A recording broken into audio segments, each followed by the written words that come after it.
Art and Disability, Ethics and Inclusion. I am sending this information sheet to you as you have asked for support for an art production focused on disability. I get many of these queries, and so I put together this sheet to address core issues of what I consider ethical practice in the field. For a long time, non-disabled people have made money from the exploitation of disabled people. Patronizing practices in the art world and elsewhere were normal, enabled by the fact that many disabled people were hindered from getting the education and experience required to be strong artists. Only a few made it through the obstacle course of an ableist world.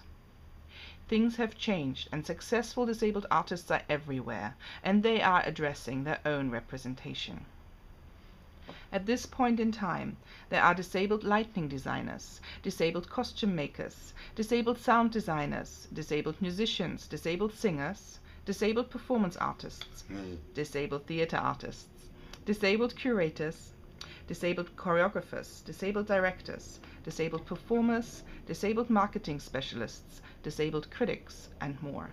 They are out there, and researching who they are should be part of a project's work plan. The disabled world is changing rapidly. Models of collaboration that were acceptable a few years ago might no longer be acceptable. In this field, history is not a good guidance to good practice.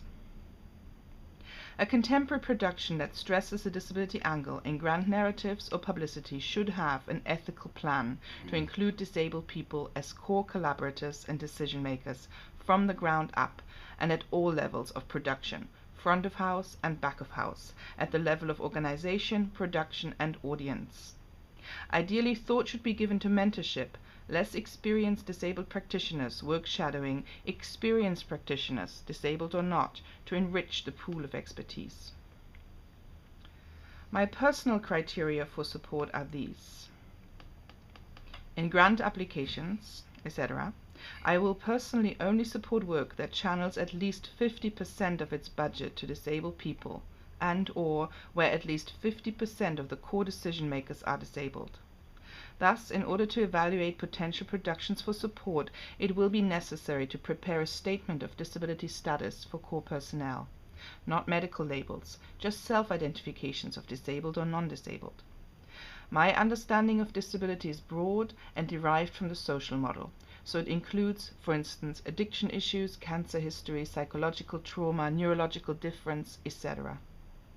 These statements of disability inclusion are a normal part of grant-making practice in nations that have a strong disability arts agenda. I am disseminating this information sheet to funders, too, so that they can educate themselves about inclusive and non-patronizing practice. I hope that this practice can develop and allow all of us to be in an art world that is more inclusive. Petra. Yeah.